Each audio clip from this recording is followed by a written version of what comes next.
এত অল্প বয়সে ভাইয়া তুমি নিজের হাতে নিজেরে তুলে নিলা, তোমার আখিরাত কোথায়? নিজেরে মুক্ত স্বাধীন বানায় দিলা, আহা, তো বাকি জিন্দগি কেমনে চলবে? 16 বছর না যাইতেই, 18 বছর না যাইতেই যদি এত নারী, এত ছবি, এত উলঙ্গ দৃশ্য, জেনা ব্যভিচারের এত দৃশ্য এত কম বয়সে যদি দেখা ফেলো, আগামী হায়াত কেমনে চলবে? 40 বছর বয়স পর্যন্ত যাইতে যাইতে তোমার অবস্থা কি? 50 বছর বয়স যাইতে যাইতে তোমার অবস্থা কি? তুমি তো এই কম বয়সে পৃথিবীর সব উলঙ্গ নারীকে খেলাইলা। তুমি তো এই অল্প বয়সে জেনা ব্যভিচারের সবকিছু দেখে ফেললাম। তোমার আগামীর জীবন তো ধ্বংস ছাড়া, বরবাদি ছাড়া, পচা দুর্গন্ধ ছাড়া আর কিছু ছড়াবে না। 13 বছরের ছেলে, আমার দেশ কি পরিমাণ চরিত্রের জিন্দিগির অধপতন, যে 12, 13, 14 বছরের ছেলে মানুষ কোবা, কিশোর বাচ্চা, আপন খালা একটা বাইসাইকেলের জন্য 2 জন খালারে জমা, আল্লাহকে নিয়ে থাকা। আজকে এটাই রাত হইছে অনেক, কেন জানি বেশি বলা হয়ে গেছে। সেদিন ভাই আসাতে পারতেছে, মাশাআল্লাহ। যাই হোক, লিয়াযকুরুসমাল্লাহ, তাহলে কুরবানি বলেন, হজ বলেন, নামাজ বলেন, জিন্দিগিতে সব এক এক সময় এক একটা ইবাদতকে আল্লাহ এভাবে সাজাইছেন। আমার শায়েখ বলে, মজার বিষয়, একটা সুন্দর কথা শুনেন। হুজুরে বলে, এটা আল্লামা মুফতি মুশতাকুর নবী কাসিম হুজুর বলে যে ভাইয়া সবই হলো চিনি, দুধ, হ্যাঁ, এই পানি মিশাইয়াই সবগুলো মিষ্টি বানাইছে। সবগুলোর মধ্যেই উপাদান দুধ, চিনি, পানি, ঠিক না?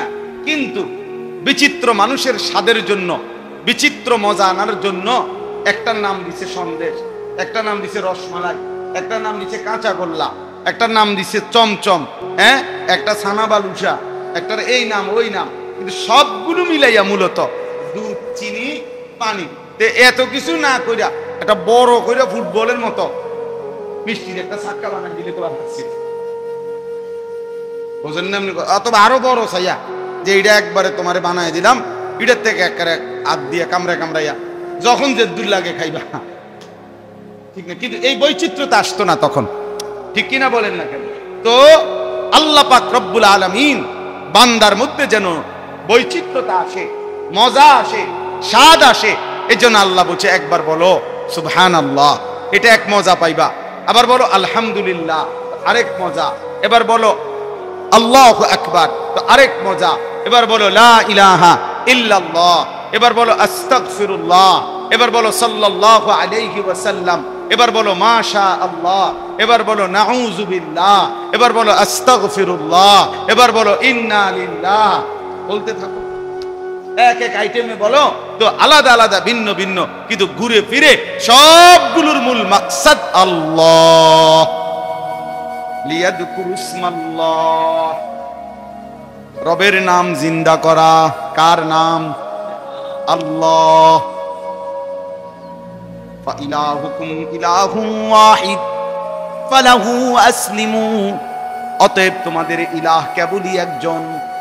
কয়জন? ফালাহু আসলিমু, কাজেই আমার বান্দা সেই আল্লাহর দিকেই ঝুঁকে পড়ো, সেই আল্লাহর কাছেই নিজেকে সমর্পণ করো। ওয়াবাশশিরিল মুখবিতিন, আল্লাহ বলে বন্ধু আমি আল্লাহর প্রতি অনুগত বিনয়ী যত বান্দা, আমার এমন প্রতিটা বান্দাকে জান্নাতের সুসংবাদ দিয়ে দেন। আল্লাযীনা ইদা যুকিরাল্লাহু ওয়াজিলাত কুলুবুহুম, আল্লাহ বলেন কেমন বান্দা বিনয়ী, কেমন বান্দা আমার অনুগত। দোস্ত আমি অনেক পেরেশানি করি এই জন্য, সারা দিন রাত কিশোর যুবকদের জন্য বলি, এই জন্য যে এমন সুন্দর বয়স, সুস্থ সবল বয়সে, মাত্র 16 বছর, মাত্র 18 বছর, এত অল্প বয়সে ভাইয়া তুমি নিজের হাতে নিজেরে তুলে নিলা, তোমার আখিরাত কোথায়? নিজেরে মুক্ত স্বাধীন বানায় দিলা, আহা, তো বাকি জিন্দগি কেমনে চলবে? 16 বছর না যাইতেই, 18 বছর না যাইতেই যদি এত নারী, এত ছবি, এত উলঙ্গ দৃশ্য, জেনা ব্যভিচারের এত দৃশ্য এত কম বয়সে যদি দেখা ফেলো, আগামী হায়াত কেমনে চলবে? 40 বছর বয়স পর্যন্ত যাইতে যাইতে তোমার অবস্থা কি? 50 বছর বয়স যাইতে যাইতে তোমার অবস্থা কি? তুমি তো এই কম বয়সে পৃথিবীর সব উলঙ্গ নারীকে খেলাইলা। তুমি তো এই অল্প বয়সে জেনা ব্যভিচারের সবকিছু দেখে ফেললাম। তোমার আগামীর জীবন তো ধ্বংস ছাড়া, বরবাদি ছাড়া, পচা দুর্গন্ধ ছাড়া আর কিছু ছড়াবে না। 13 বছরের ছেলে, আমার দেশ কি পরিমাণ চরিত্রের জিন্দিগির অধপতন, যে 12, 13, 14 বছরের ছেলে মানুষ কোবা, কিশোর বাচ্চা, আপন খালা একটা বাইসাইকেলের জন্য 2 জন খালারে জমা।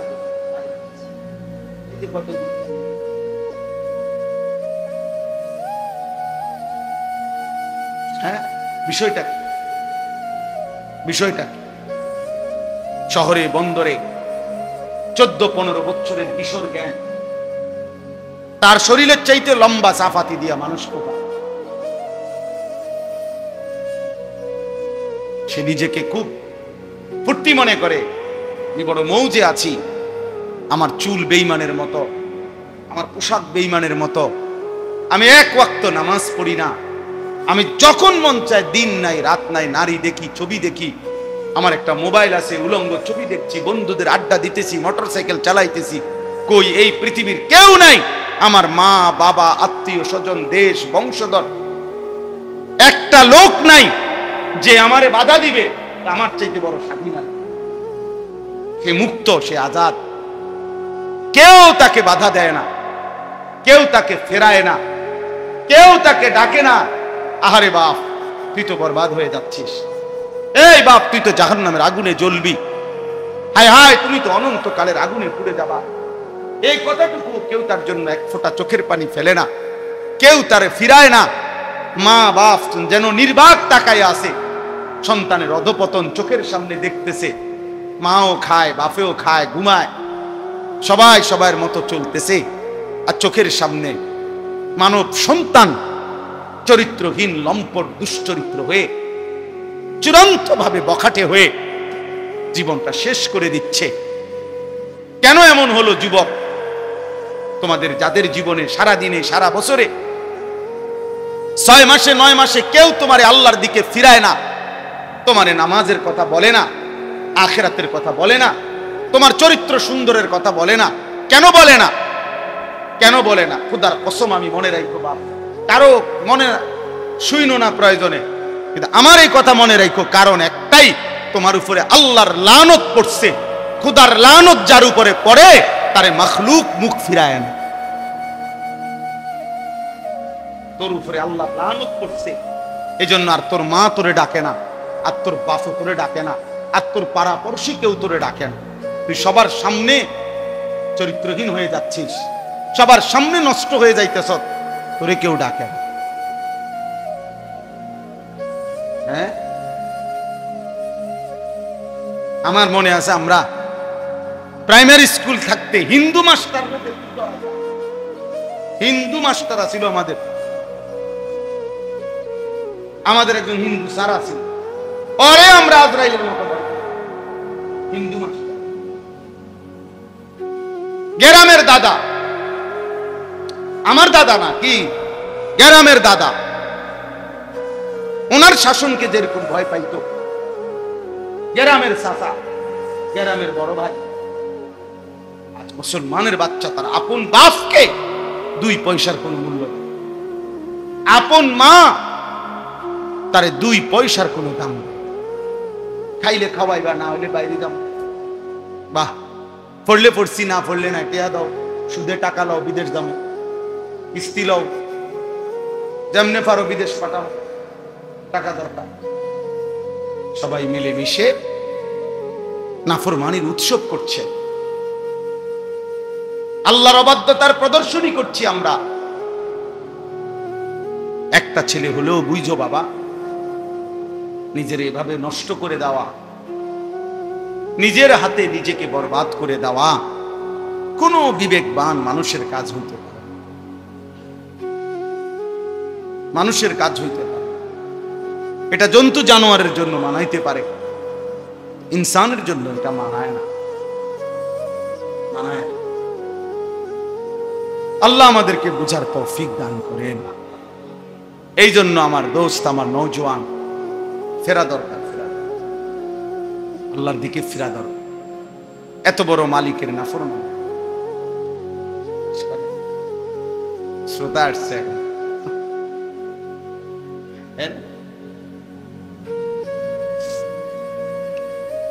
আপনার আরাম সুবিধা হয় বসে। তো আমার বাপ, আমার ভাই, প্রিয় ভাই, রাগ হইও না। নির্ধারিত কাউরে ধমক দেওয়া তো মাকসাদ না, নির্ধারিত কারোর সাথে তো কোনো দ্বন্দ্বও নাই ব্যক্তিগত ভাবে। তাহলে আমার উদ্দেশ্য এই কথাটা বলা, প্রত্যেকটা কিশোর যুবক তোমরা ভাইবো বাবা, তোমার এই অবস্থা কেন? যারা তোমারে না, যারা এক ওয়াক্ত নামাজ পড়ো না বাপ, একটা বার হইলেও ভাইবো, তোমার কলজাটা এরকম পাথর হয়ে গেল কেন যে তোমার এক ওয়াক্ত নামাজ পড়তে মন চায় না? তুমি এত বড় জানোয়ার কেমনে হইলে? কোন ইমানদার তো এত বড় জানোয়ার হতে পারে না, কোন মুসলমানের বাচ্চা তো এত বড় জানোয়ার হইতে পারে না। তুমি এরকম জানোয়ার হইলা কেমনে যে তুমি তোমার বানানেওয়ালা মনিবকে এইভাবে কেমনে ভুলে গেলা? এভাবে ভুলে গেলা কেমনে যে 365 দিনে কোন দিন তোমার মনেও পড়লো না যে ফজরের নামাজ ফরজ, এটা আমার পড়া উচিত, এই কথাটাই কোনোদিন মনে পড়লো না? এমন লানত তোর উপরে কেন পড়লো রে ভাই? খোদার এমন গজব পড়লো কা তোর উপরে? বলো ভাই, একদিনও মনে পড়বে না? কোনোদিনও মনে পড়বে না? আল্লাহকে কখনোই মনে পড়বে না? মিথ্যা প্রতিদিন বলবে, চুরি প্রতিদিন, মদ জুয়া প্রতিদিন, নারী নেশা প্রতিদিন, অশ্লীল ছবি, গান, বাদ্য, জেনা, ব্যভিচারের দৃশ্য, নাচ গান প্রতিদিন, সুদ প্রতিদিন খায় মুসলমান, ঘুষ প্রতিদিন নেয় মুসলমান, মুসলমান প্রতিদিন ওজনে কম দেয়, মুসলমানের বিবি প্রতিদিন বেপর্দা, মুসলমানের ঘরে প্রতিদিন নাচ গান, প্রতিদিন রঙিন টেলিভিশন। এটা হওয়ার কথা না। এত বিবেকহীন, এত পাষাণ মুসলমান হওয়ার পাথরতা, এত পাষাণ। কোরআন শরীফে সূরা বাকারাতে আছে, আল্লাহ তাআলা বলছেন, ওয়া ইন্না মিনাল হিজারাতি লামা ইয়াতাফাজ্জারু বিল। আল্লাহ বলছে, বান্দা শুনো, এমন অসংখ্য পাথর আছে যেই পাথর থেকে আমি আল্লাহর ভয়ে পাথরের কান্না পানি হয়ে বের, পাথরের কান্না ঝর্ণার মতো বয়ে যায়। এই জন্য যত জায়গায় পাহাড়ি ঝর্ণা আছে, মানে পাহাড় থেকে ঝর্ণার পানি পড়ে সেখানে, তত জায়গায় এই ঝর্ণার উপরে গেলে দেখা যাবে সেখানে অসংখ্য অগণিত পাথর। আমি নিজে দেখছি মহারাজ সীতাকুণ্ড, এই যেখানে ঝর্ণা, আমি অনেক গেছি ছাত্রজীবন, ছাত্রজীবন বলতে ছাত্রজীবন না, কর্মজীবনের একবারে শুরু। মা তখন আমি জোয়ান মানুষ, 2004-5 সালের দিকে। পরে আমি বিকল্প রাস্তা দিয়া কমপক্ষে 3 ঘন্টা 3.5 ঘন্টা লাগাইয়া একটু একটু করে আমরা ছেলেরা ডিঙ্গায় ডিঙ্গায় ডিঙ্গায় উঠে ওই মাথা, মানে ওই যেখান থেকে পানিটা পড়ে উপরে গেছে, তখনও দেখছি যে সারি সারি অগণিত পাথর। আল্লাহ যে বলছে পাথর আল্লাহর ভয়ে কাঁদে, সেই কান্না ঝর্ণা হয়ে নাম। লামা ইয়াতাফাজ্জারু মিনহুল ওয়া ইন্না মিনহা লামা ইয়াহবিতু মিন খাশিয়াতিল।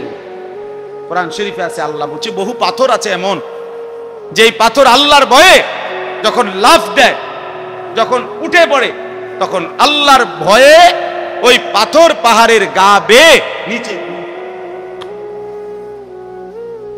লামা ইয়াহবিতু, যেটা পড়ে যায় নিচে গড়াইয়া পড়ে, মিন খাশিয়াতিল্লাহ, আর ভয়ে।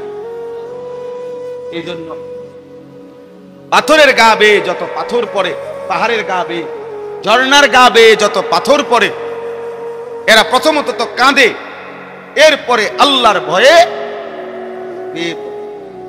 আল্লাহ কোরআনে বলছে, তাহলে এক পাথর যদি ফাইটা যায়, ইন্না মিনহা লামা ইয়াশাক্কা, পাথর ফেটে যায়, ফায়াখরুজু মিনহুল মা। তো পাথর যদি আল্লাহর ভয়ে ফাইটা যায়, পাথর যদি আল্লাহর ভয়ে পাহাড় থেকে গড়িয়ে পড়ে, প্রিয় বন্ধু, এক মানুষ এত শক্ত কেমনে হয়?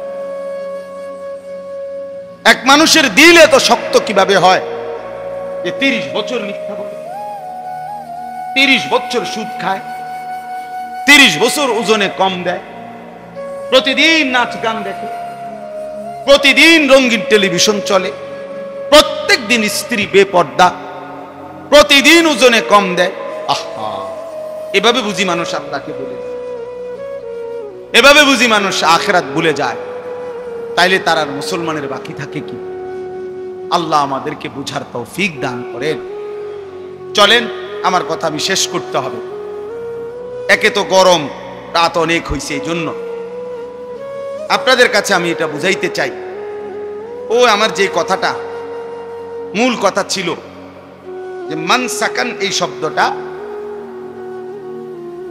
3 অর্থে বুঝায়। এই জন্য কোরআনুল কারীমের বহু শব্দ বাক্য এমন আছে যেটার একাধিক অর্থের কি আছে, সম্ভাবনা আছে, একাধিক ব্যাখ্যার অবকাশ রাখে।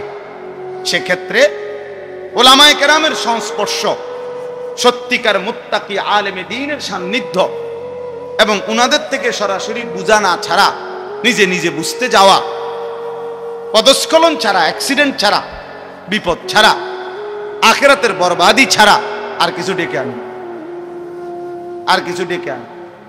এই জন্য আল্লাহর কোরআন পড়া নিষেধ নাই, রাসূলুল্লাহ সাল্লাল্লাহু আলাইহি সাল্লামের হাদিস পড়তে নিষেধ নাই, অনুবাদ পড়তেও মানা নাই, তরজমা পড়তেও মানা নাই, ব্যাখ্যা পড়তেও মানা নাই, তাফসীর পড়তেও মানা নাই।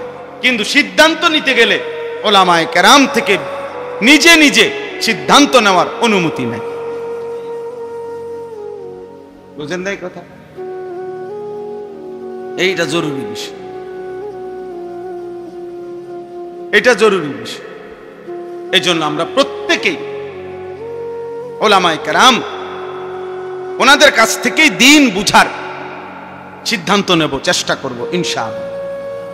আমার এই কথা বলার এই মেন একটা উদ্দেশ্য হলো, ও যে আমি যে এখানে কাগজটার মধ্যে লেখা আছে, এটা দারসুল কোরআন, আল কোরআনের দার্স, এটার নাম এমনি দিছে দেখে এমনি, অর্থাৎ বুঝাইলাম যে কোরআন অক্ষরে অক্ষরে, শব্দে শব্দে তাফসীর, ব্যাখ্যা, এখান থেকে হুকুম, ফতোয়া, সিদ্ধান্ত, আমল উলামায়ে কেরাম থেকে বুঝে নিতাম।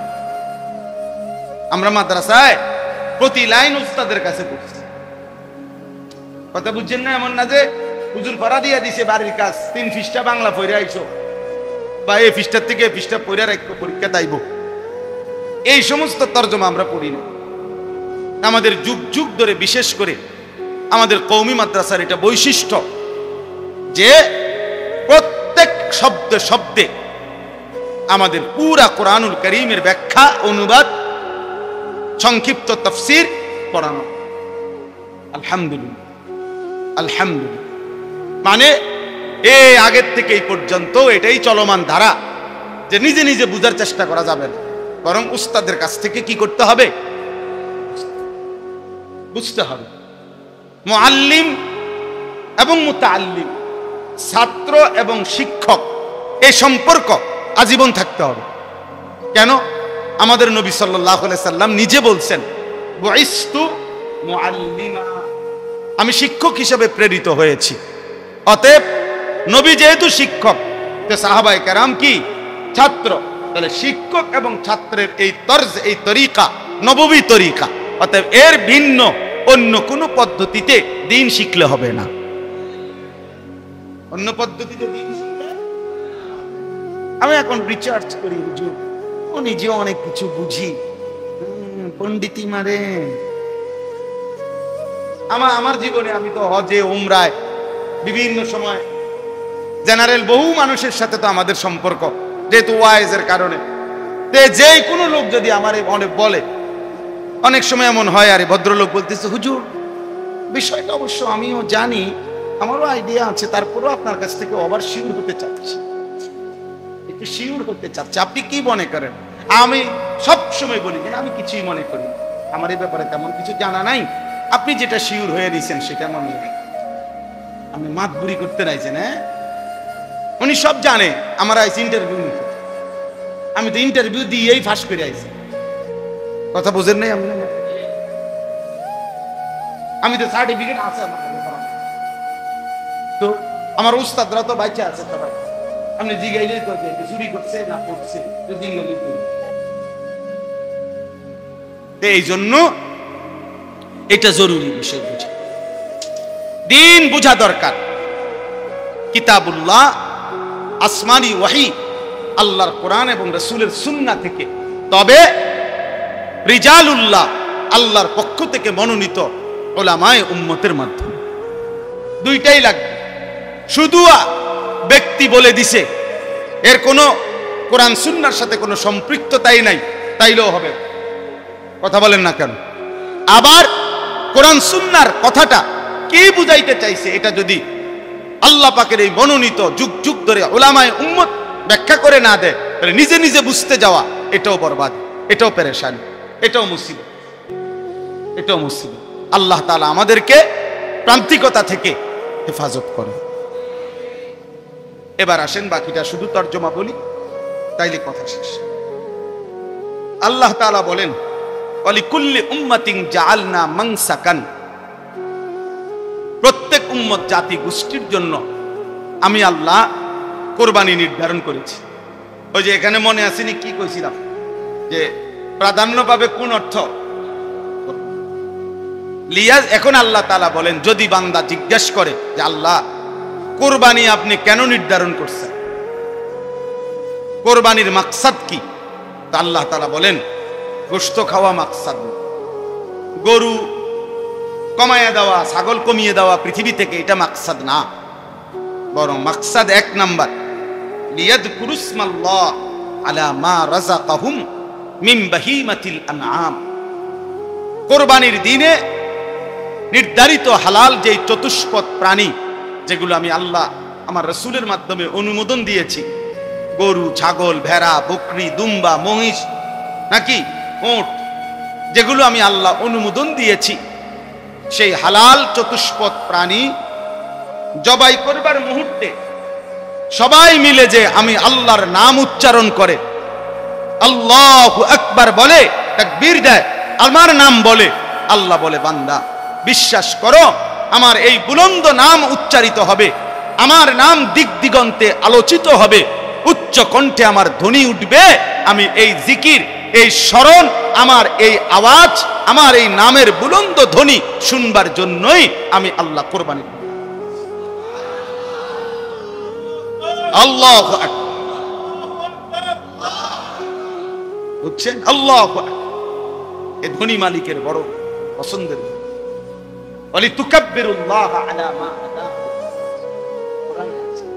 আল্লাহ বলছে, আমি যে তোমাকে হেদায়েত দিছি, আমি যে তোমাকে ইসলাম দিয়েছি, আমি যে তোমাদেরকে নিয়ামত দিয়েছি, আমি যে তোমাদেরকে জান্নাতের সন্ধান দিছি, আমি যে তোমাদেরকে মুমিনের ঘরে দিছি, আমি যে তোমাদেরকে রমজানের রোজা দিয়েছি, আমি যে শবে কদর দিয়েছি, আমি যে ইতিকাফ দিয়েছি, আমি যে ইফতার সাহারিতে নেকি দিছি, আমি যে তারাবিতে নেকি দিছি, এই যে এত কিছু জান্নাতের জন্য আমি আল্লাহ যে তোমরে বলে দিলাম, পথ দেখাইয়া দিলাম, বলি তুকাব্বিরুল্লাহ, এই খুশিতে তাকবীর দাও, লাগাও তাকবীর, আল্লাহু আকবার।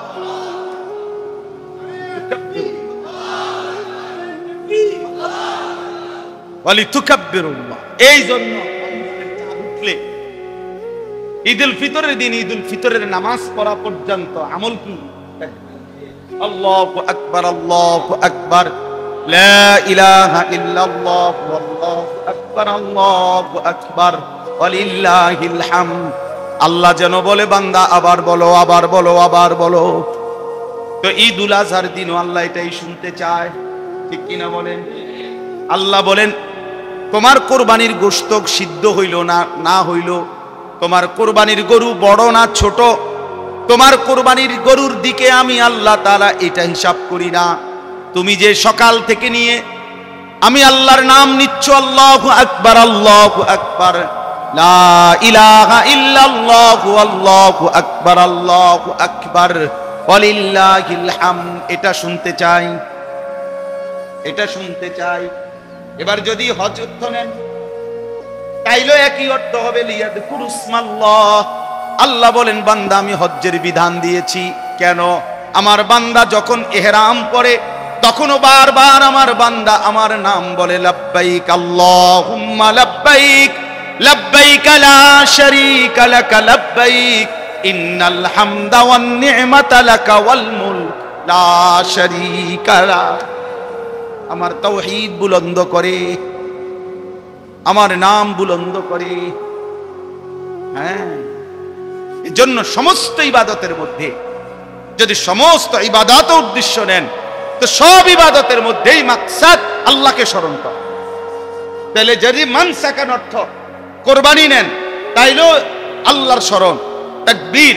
যদি হজ নেন তাও আল্লাহর স্মরণ, যদি ইবাদত নেন তাও কি আর স্মরণ? আল্লাহর স্মরণ জিন্দা। এজন্য এক মুমিনের এক ইমানদারের জীবনের সবচেয়ে বড় বৈশিষ্ট্য, এক মুমিন মানেই সে তার মালিককে স্মরণ। আমার বাপ,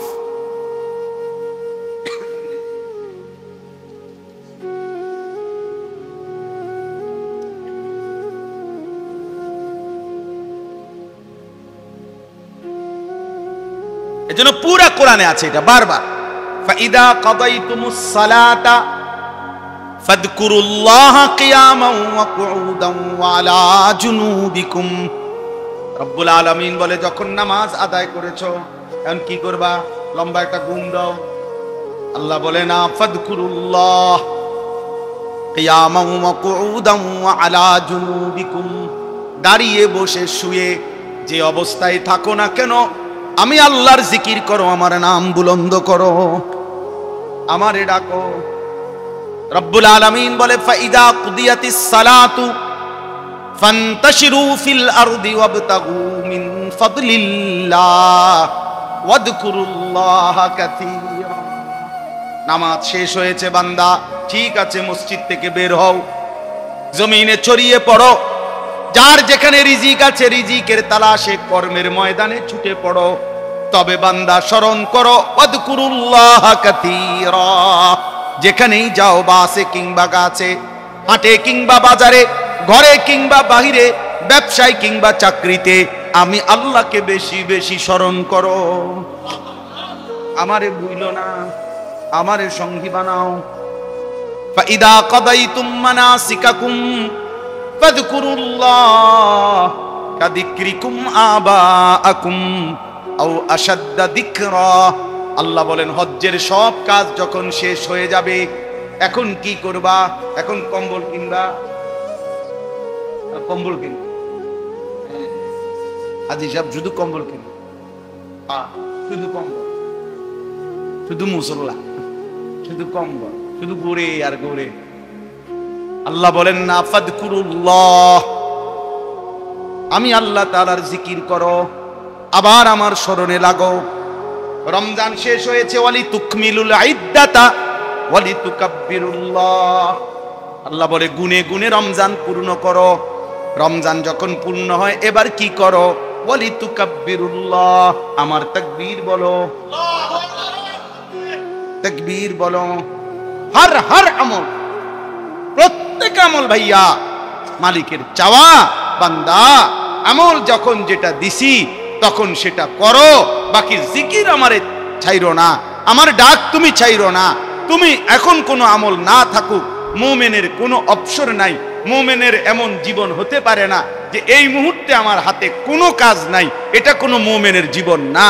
এই মুহূর্তে কোনো কাজ নাই, না না, এই মুহূর্তে আল্লাহর জিকির, এটা সারাক্ষণ আমার উপরে চলমান ডিউটি। এই জন্য কি কোনো কি নাই, ঘুমাইছো হয়তো ঘুমাও, ঘুমের থেকে উঠছো তো আমারে ডাকো। নবীজি সাল্লাল্লাহু আলাইহি সাল্লাম ঘুম যাইতে কি বলতেন? আল্লাহুম্মা বিসমিকা আমুতু ওয়া আহইয়া, আল্লাহ আপনার নাম নিলাম, ঘুমাইতে যাচ্ছি, মরতে যাচ্ছি। ঘুম থেকে জেগেই নবীজি সাল্লাল্লাহু আলাইহি সাল্লাম বলতেন সাথে সাথে আলহামদুলিল্লাহিল্লাযী আহইয়ানা বা'দা মা আমাতানা ওয়া ইলাইহিন নুশুর। মাওলা আপনারই প্রশংসা, আমি তো মরেই গেছিলাম, আপনি জীবন ফিরিয়ে দিলেন। এই যে আল্লাহর নাম।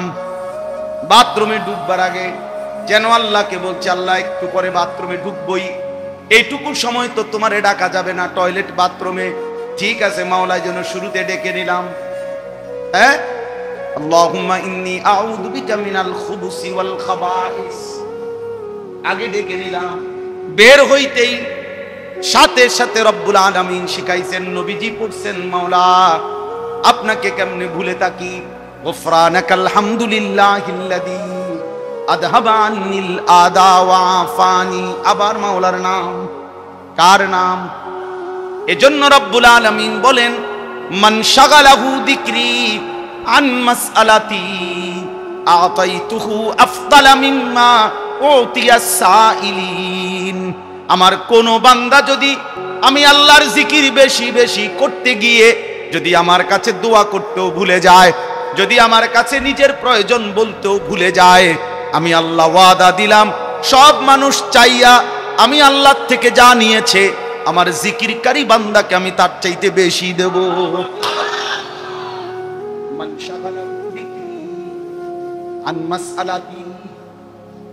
আমার জিকির যারে দোয়া থেকে বিরত রাখলো, দোয়া করার সময় পায় নাই, আল্লাহরে বলতে বলতে ডাকতে ডাকতে এতটা মজা পাইছে যে ফজরের ওয়াক্ত হয়ে গেছে।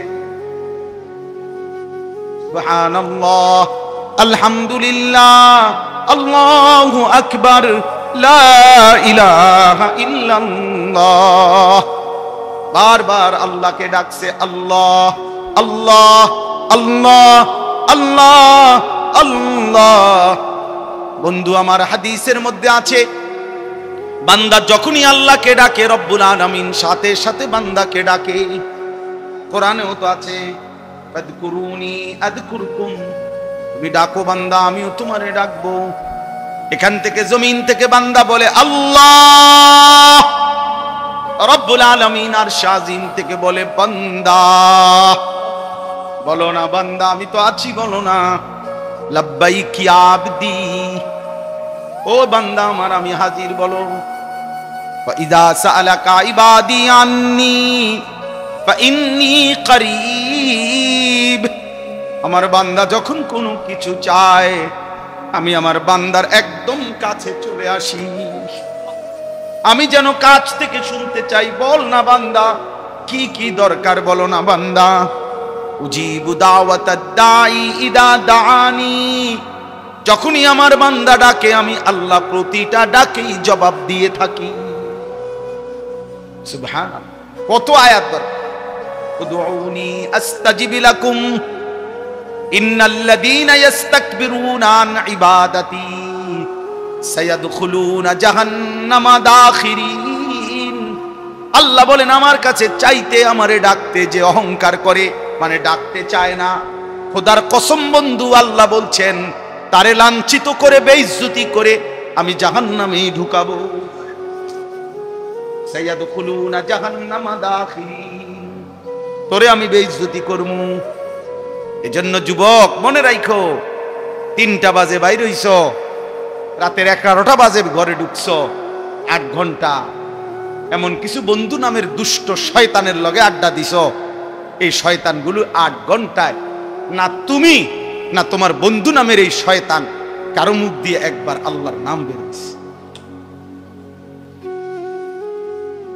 কি বন্ধুর সাথে আড্ডা দিলা, এমন শয়তানের লগে আড্ডা দিলা কেন, এমন জানোয়ারের সাথে আড্ডা দিলা কেন? যে নাফরমানের মুখ দিয়ে 8 ঘন্টায়ও তার মালিকের নাম আসলো না। অথচ 3টা থেকে 11টা এই সময়ের মধ্যে তো 3 ওয়াক্ত নামাজ চলে গেছে, গেছে না? এই 8 ঘন্টার মধ্যে আসরের আজান হয়েছে, এই 8 ঘন্টায় মাগরিবের আজান হয়েছে, এই সময়ের ভিতরে এশার আজান হয়েছে। কই বন্ধু নামের শয়তান কেন মনে করাইলো না? এজন্য কোরআনে আছে বহু নাফরমান ব্যক্তি হাসরের ময়দানে নিজের আঙ্গুল এরকম দাঁত দিয়া কামড়াইয়া ছিঁড়ে ফেলবে আর আফসোস করবে আর বলবে ইয়া লাইতানি লাম আত্তাখিজ ফুলানান খলিলা, আয় আফসোস আমার মন্দ কপাল, ওই দুষ্টটাকে আমি কেন বন্ধু বানাইলাম। যদি তাকে বন্ধু না বানাইতাম লাকাদ আদাল্লানি আনিদ যিকর বা'দা ইদ জাআনি, আমার কাছে আযান আসছিল, আমার কাছে কালেমার আওয়াজ আসছিল, কিন্তু এই বন্ধু নামের এই শয়তান আদাল্লানি আনিদ যিকরি, এ আমারে আল্লাহর জিকির থেকে পথহারা করে, এই শয়তান আমারে পথহারা করে দিয়েছে। ওই আমারে একবারও আল্লাহর নাম বলতে দেয় নাই, ওই নিজেও বলে নাই, আমারও। আমার শায়েখ আল্লামা মুফতি মুশতাকুর নবী সাহেব, আমার জীবনে আমি বহু দেখছি, হুজুরের সাথে আমি লম্বা সফরে গেছি, কত লম্বা 8 ঘন্টা 10 ঘন্টার সফর।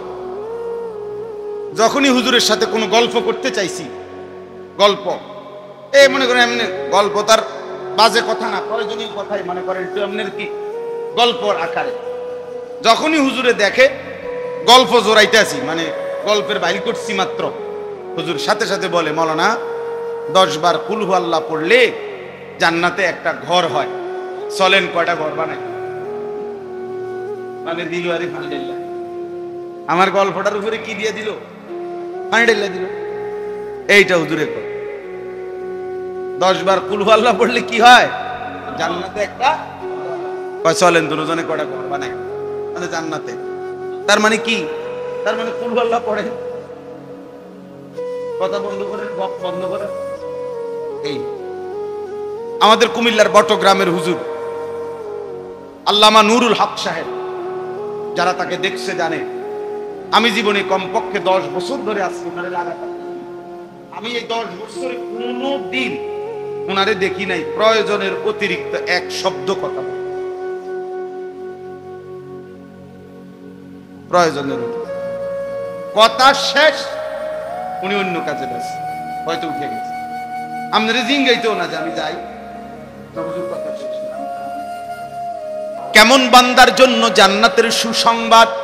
1 নম্বরে হলো আমি আল্লাহর জিকির যখন করে, সাথে সাথে যখন তাদের অন্তর আমি আল্লাহর ভয়ে কাঁপতে থাকে, তাদের জন্য জান্নাতের সুসংবাদ। 2 নম্বরে ওয়াস-সাবিরিনা আলা মা আসাবাহুম, প্রতিটা দুঃখ কষ্ট যন্ত্রণা পেরেশানি, প্রতিটা ঝামেলায় যে আমি আল্লাহর উপরে সবর করে ধৈর্য ধারণ করে, তার জন্য জান্নাতের সুসংবাদ। 3 নম্বরে ওয়াল মুকিমিস সালাহ, 5 ওয়াক্ত নামাজ যে ঠিকমতো আদায় করে, আমার এমন অনুগত বান্দার জন্য জান্নাতের সুসংবাদ।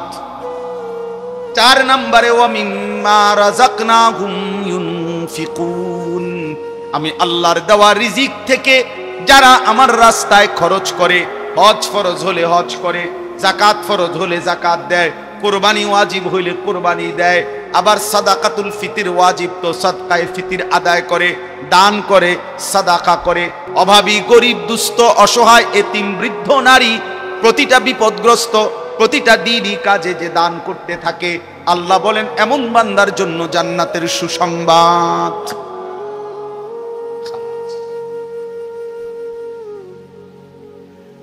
আল্লাহ আমাদেরকে তৌফিক দান করেন। মূল বক্তব্য হইল কি বলা উদ্দেশ্য? মালিকের নাম উচ্চারণ। কার নাম? ওই জবান দামি হয় যে জবান তার রবের নাম। হাসরের দিন দুনিয়াতেও আল্লাহ বলছে, কোরআনে আছে, আলাম নাজআল লাহু আইনাইন ওয়া লিসানান ওয়া শাফাতাইন। আল্লাহ বলে আমি কি তোমারে 2টা চোখ দেই নাই? আমি কি একটা জিহ্বা দেই নাই? আমি কি 2টা ঠোঁট দেই নাই বান্দা? তা আমার ঠোঁটে আমার নাম হবে না? আমার জিহ্বায় আমার নাম নিবা না? আমার চোখে আমারে দেখবা না? কি পরিমাণ মায়া করে কথাটা আল্লাহ আল্লাহ যদি আনিস চোখটা আমার না, তাই কি বলতাম যে আল্লাহ যদি বলে আমার চোখে আমার কালাম দেখল না, আমার দেওয়া জিহ্বায় আমার নাম নিলা না, কেমন হলো এটা? তো পৃথিবীতে এরকম গাদ্দাররে ভদ্রলোক বলবে, যার থেকে সে 24 ঘন্টা পায়, সে তার প্রতি অকৃতজ্ঞ, সে তার বিরুদ্ধাচরণ করে, তার হুকুম লঙ্ঘন করে, এরকম মানুষকে পৃথিবীতে কোন যুক্তিতে, কোন শব্দে তারে ভদ্রলোক বলবে? বলেন না কেন মিয়া? কথা বলে। এজন্য কোন বেনামাজি, কোন হারামখোর, কোন নাফরমান ভদ্রলোক হইতে পারে না। ইমানদারি ভদ্র, সেজদা ওয়ালাই ভদ্র, কালেমা ওয়ালাই ভদ্র, আল্লাহকে যে ভয় করে সেই কেবল কি? আল্লাহ আমাদেরকে তৌফিক দান করেন। আল্লাহ তোমাদের যুবকদেরকে কবুল করে নেন। প্রিয় ভাই, আল্লাহর দ্বীনের জন্য নিজেকে প্রস্তুত করো, কালেমার জন্য নিজেকে রেডি করো, 5 ওয়াক্ত নামাজ পড়ো এবং নিজের আখলাক চরিত্র হেফাজত করো।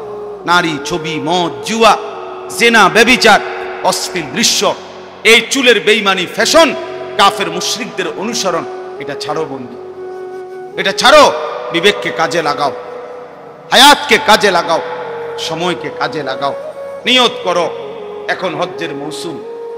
আমার তো প্রতিদিন বলি এজন্য, এখন এই হজ্জের মৌসুমে প্রতিদিন আল্লাহর বান্দা মালিকের ঘরের কাছে ছুটছে। এই ভাই, বিশ্বাস করেন যে এই চোখ কাবার ওই কালো গিলাফ দেখে নাই, মদিনার সবুজ গম্বুজ দেখে নাই, আমার দিল বলে তুমি কিছুই দেখো, তুমি দেখলাই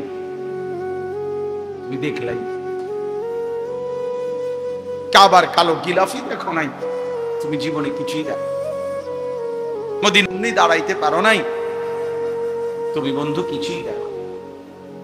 এজন্য আল্লাহ তাআলা আপনাদের সবাইকে আল্লাহর ঘর জিয়ারতের তৌফিক দান করেন। হ্যাঁ, নিয়ত করেন তো ইনশাআল্লাহ। কাবা কিন্তু মহব্বতের সফর, হজ ভালোবাসার সফর। এজন্য প্রচন্ড ভালোবাসা আল্লাহর প্রতি যে দেখায়, আল্লাহ তারে তৌফিক দেয়। এটা ভালোবাসার সফর। এজন্য আমরা সবাই ইনশাআল্লাহ নিয়ত করি, আগামী 28 তারিখ আমার হজ্জের ফ্লাইট। আল্লাহ যেন আমাকেও যাওয়ার তৌফিক দান করে। আল্লাহ যেন আপনাদের প্রত্যেককে, জওয়ান, বুড়ো, নারী, শিশু, আল্লাহ যেন প্রত্যেককে তার ঘর দেখায়। আজকের এই মজলিস, আজকের এই আয়োজন আল্লাহ তাআলা যেন কবুল করে নেয়, আমিন। ছেলেরা, নওজওয়ানরা আন্তরিকতা নিয়ে আয়োজন করছে। মাকসুদ ভাই অনেক ছেলেরে দেখাইছে, আলহামদুলিল্লাহ। যতজন জওয়ান, বুড়ো আজকের এই ছোট্ট আয়োজন মাহফিলের ইন্তজামে ভালোবাসা দিচ্ছেন, সহযোগিতা করেছেন, বুদ্ধি পরামর্শ দিচ্ছেন, আন্তরিকতা দেখাইছেন। বিশেষ করে এই প্রচন্ড গরমের মধ্যে কষ্ট করে বসছেন, আল্লাহ আপনাদের সবাইকে উত্তম বিনিময় দান করেন। আলহামদুলিল্লাহ। মাওলায়ে কারীম, আপনি মাফ করে দেন, রব্বে কারীম আপনি মাফ করে দেন, আগামী জীবন আপনি সুন্দর করে দেন, সেজদাওয়ালা কপাল বানিয়ে দেন, কাঁদনেওয়ালা চোখ বানিয়ে দেন, জিকিরওয়ালা জবান বানিয়ে দেন, জিকিরওয়ালা জবান বানিয়ে দেন। আপনাকে ডাকার মতো একটা জিহ্বা দান করেন, আপনাকে সেজদা দেওয়ার মতো একটা কপাল দান করেন, আপনাকে ভালোবাসবার মতো একটা দিল দান করেন, আপনার গোলামি করবার মতো একটা জীবন দান করেন। আল্লাহ, এটুকু হায়াত আপনার গোলামি করবার তৌফিক দান করেন। কিশোর যুবক ছেলেগুলোকে নামাজি বানিয়ে দেন, চরিত্রবান বানিয়ে দেন। বয়স্ক বাবা চাচাদেরকে আরো বেশি নেক আমলের তৌফিক দান করেন। ওলামায়ে কেরাম আল্লাহ অনেক এসেছে, উম্মতের ফিকির দান করেন, দরদের নববী দান করেন। আয় আল্লাহ, সমস্ত কবরবাসীদেরকে মাফ করে দেন, কিয়ামত পর্যন্ত কবরের আযাব মাফ করে দেন। অসুস্থ বিমারি যারা শিফা করে দেন, প্রত্যেকের কামাই রুজিতে হালাল বরকত দান করেন। হারাম থেকে বাঁচান, হারাম থেকে বাঁচান, হারাম থেকে বাঁচান, গুনাহ নাফরমানি থেকে বাঁচান। আয় আল্লাহ, মা বোনদেরকে পর্দা পুশিদা দান করেন, ছোট্ট বাচ্চাদেরকে আল্লাহ দ্বীনের জন্য কবুল করে নেন। আল্লাহ যার যত নেক মাকসাদ আছে পূরণ করে দেন। প্রবাসী বিদেশের জমিনে যারা সহি সালামতে নিরাপদে রাখেন মাওলা, আমার দেশকে নিরাপদ করে দেন, আমার দেশকে নিরাপদ করে দেন, আমার দেশকে নিরাপদ করে দেন। আল্লাহ প্রতিটা মানুষের জান মাল ইজ্জত আব্রু আপনি হেফাজত করেন। আল্লাহ প্রতিবেশীর আক্রমণ থেকে আমার দেশকে হেফাজত করেন, জালেমের জুলুম থেকে আপনি হেফাজত করেন। আল্লাহ আপনি মাফ করে দেন, আপনি মাফ করে দেন। আয় আল্লাহ, আয় আল্লাহ, আপনার ঘর যারা জিয়ারত করতে পৌঁছে গেছে কবুল করে নেন। আমরা যারা যেতে চাই তৌফিক দান করেন। আমার এই বাবা ভাই প্রত্যেককে আল্লাহ আপনার ঘর দেখবার তৌফিক দান করেন, বন্ধুর রওজা দেখবার তৌফিক দান করেন। রাত গভীরে আখিরি ফরিয়াদ, গাজা ফিলিস্তিনের মুসলমানকে বিজয় দান করেন, মজলুমের বিজয় দান করেন। ইসরায়েলকে ধ্বংস করে দেন, ইসরায়েলকে ধ্বংস করে দেন, নেতানিয়াহুকে ধ্বংস করে দেন। আল্লাহ মোদিকে আপনি বেইজ্জতি করেছেন, নেতানিয়াহুকে আপনি ধ্বংস করে দেন, মাওলা ধ্বংস করে দেন। পাকিস্তানের মতো একটা বিজয় ফিলিস্তিনিকেও দেন, আল্লাহ গাজাকেও দেন। আল্লাহ গাজার হাসি দেখতে চাই, ফিলিস্তিনের হাসি দেখতে চাই। আল্লাহ এই চোখে দেখতে চাই।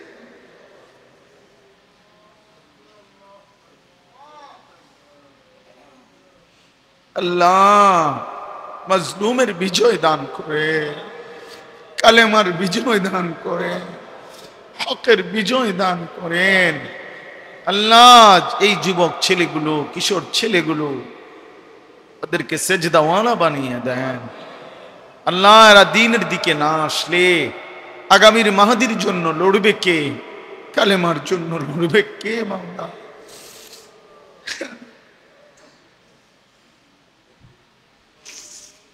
আল্লাহ আমাদের সন্তান আমাদেরকে ফিরায়া দেন, আমাদের যুবক আমাদেরকে ফিরায়া দেন, আমাদের কিশোর আমাদেরকে ফিরায়া দেন।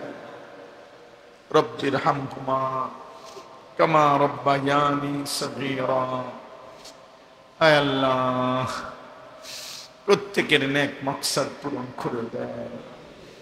সুবহান রাব্বিকা রব্বিল ইজ্জাতি আম্মা ইয়াসিফুন ওয়া সালামুন আলাল মুরসালিন ওয়ালহামদুলিল্লাহি রাব্বিল আলামিন।